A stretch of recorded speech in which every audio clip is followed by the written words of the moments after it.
हमारा आज का टॉपिक जो है वैक्यूल है। वैक्यूल हम समझ लेते हैं पहले क्या है, छोटा सा टॉपिक है बहुत। वैक्यूल जो है actually non protoplasmic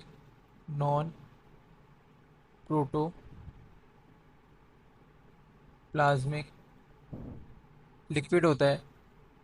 non protoplasmic liquid होता है, ठीक है, एक बैग के अंदर फिल्ड इन वेजिकल।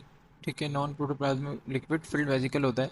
वेजिकल मतलब एक बैग है जिसके अंदर नॉन प्रोटोप्लाज्मिक लिक्विड है। क्या मतलब? प्रोटोप्लाज्म क्या होता है एक्चुअली? प्रोटोप्लाज्म हमारे पास अगर ये सेल है और इसकी सेल मेम्ब्रेन है ये, और ये न्यूक्लियस है, और ये साइटोप्लाज्म है। न्यूक्लियस प्लस साइटोप्लाज्म मिलके क्या बनाता है? प्रोटोप्लाज्म। तो नॉन प्रोटोप्लाज्म का मतलब क्या है कि होगा तो विद इन साइटोप्लाज्म ही, मगर इसके अंदर जो लिक्विड होगा वो प्रोटोप्लाज्म का पार्ट नहीं होगा, वो साइटोप्लाज्म और न्यूक्लियस का पार्ट नहीं होगा, अलग लिक्विड होगा। ठीक है। इसके बाद आपके बुक में एनिमल वैक्यूल का डिस्कशन नहीं है, ऑल द एनिमल वैक्यूल भी कोई एज सच इंपॉर्टेंट टॉपिक भी नहीं है बहुत। एनिमल में वैक्यूल मैं आपको सिर्फ ये बता देता हूँ, स्कैटर्ड वैक्यूल होते हैं। मिसाल के तौर पर अगर एनिमल का सेल है, इसमें स्कैटर्ड वैक्यूल होंगे, कुछ फूड वैक्यूल होंगे, कुछ कॉन्ट्रेक्टाइल वैक्यूल होंगे, तो डिफरेंट डिफरेंट वैक्यूल्स होते हैं, मगर इसमें कोई प्रॉपर वैक्यूल नहीं होता। प्लांट वैक्यूल्स का डिस्कशन है आपके बुक में। प्लांट वैक्यूल एक्चुअली होता क्या है, जैसे मिसाल के तौर पर अगर ये प्लांट सेल है एक, ठीक है, ये एक प्लांट सेल है और इसके अंदर ये जो सेंट्रल पूरी कैविटी है ये पूरी ऑक्यूपाई की होगी वैक्यूल ने, और जो सारे ऑर्गेनल्स हैं जैसे न्यूक्लियस है, क्लोरोप्लास्ट है, और भी डिफरेंट ऑर्गेनल सारे पेरीफ्री में साइड में गए होंगे, और पूरा एक बड़ा एरिया वैक्यूल ने ऑक्यूपाई किया होगा। अब ये जो सेंट्रल वैक्यूल लार्ज वैक्यूल है प्लांट में, बनता कैसे है? एक्चुअली ऐसे बनता है जब प्लांट ड्यूरिंग डेवलपमेंट होता है। मिसाल के तौर पे प्लांट के सेल है ड्यूरिंग डेवलपमेंट, इसमें छोटे छोटे स्मॉल वैक्यूल्स होंगे। जब ये ड्यूरिंग डेवलपमेंट है, जब ये प्लांट मेच्योर हो जाएगा, मेच्योर प्लांट बन जाएगा, तो ये सारे छोटे छोटे वैक्यूल्स मिलकर एक बड़ा वैक्यूल बना लेंगे जिसको हम सेंट्रल वैक्यूल कहते हैं। ठीक है, इसको हम कहते हैं सेंट्रल वैक्यूल। अब वैक्यूल की क्या प्रॉपर्टीज़ क्या है वैक्यूल में, मैं आपको अलग पेज में बताता हूँ। एक तो वैक्यूल जो है वो सिंगल मेम्ब्रेन बाउंडेड होगा, दो मेम्ब्रेन्स ही होंगी, सिंगल मेम्ब्रेन होगी इसके अराउंड, और उस मेम्ब्रेन को हम कहते हैं टोनोप्लास्ट। उस मेम्ब्रेन को हम कह रहे होते हैं टोनोप्लास्ट। ठीक है। और ये टोनोप्लास्ट क्या है? ये सेलेक्टिव परमेबल है। सेलेक्टिव परमेबल मतलब कुछ मॉलिक्यूल्स को आने देगी अंदर और कुछ को नहीं आने देगी। ठीक है।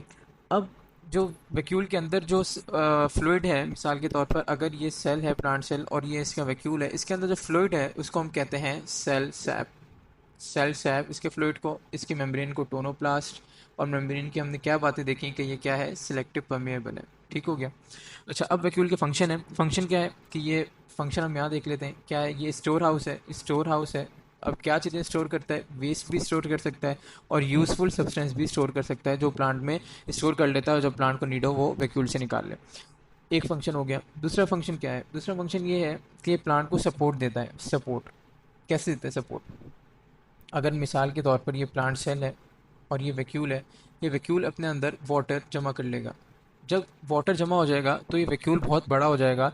ये बिल्कुल वैसे ही अगर हम गुब्बारे के अंदर हवा भर दें तो गुब्बारा बड़ा बड़ा हो जाता है और रिजिड हो जाता है।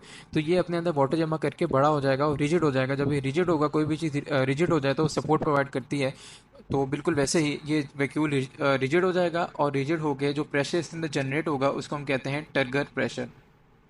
टर्गर प्रेशर, इस ट्रैगर प्रेशर की वजह से ये पूरे प्लांट को रिजिड बना देगा और प्लांट को सपोर्ट प्रोवाइड करेगा। बस ये बातें हैं बुक में देख लेते हैं। क्या है भाई? नॉन प्रोटोप्लाज्मिक है, ठीक है, हमने देख लिया। उसके बाद स्पेशली प्लांट सेल्स में होता है, एनिमल में होता है, मगर छोटे छोटे वैक्यूल्स होते हैं, आपके बुक में डिस्कशन भी नहीं है। अच्छा, उसके बाद क्या है कि मैनी स्मॉल वैक्यूल्स, ठीक है, many small vacuole are present at but at maturity of cell they unite to form a large vacuole, जिसको हम सेंट्रल वैक्यूल कह रहे हैं। ठीक है, जब प्लांट मेच्योर हो रहा था तब छोटे छोटे वैक्यूल थे, जब मेच्योर हो गया तो वो सारे मिलके एक बड़ा सेंट्रल वैक्यूल बना लिया। अब वैक्यूल की क्या प्रॉपर्टीज हैं? इसकी मेम्ब्रेन को हम कहते हैं टोनोप्लास्ट, सिंगल मेम्ब्रेन होती है और वो क्या होती है? सिलेक्टिव परमेएबल होती है।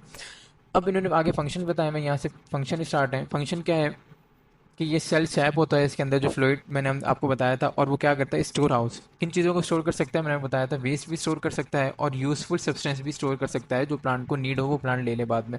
उसके बाद दूसरा फंक्शन क्या है कि टर्गर प्रेशर देता है। टर्गर प्रेशर कैसे देता है? मैंने आपको बताया था, अगर प्लांट सेल है और इसके अंदर ये वैक्यूल है तो ये पानी को जमा कर लेगा, बाहर से वाटर आ जाएगा और रिजिड हो जाएगा, और जो प्रेशर जनरेट होगा उसको टर्गर प्रेशर कहेंगे, और उस प्रेशर से प्लांट को सपोर्ट करेगा।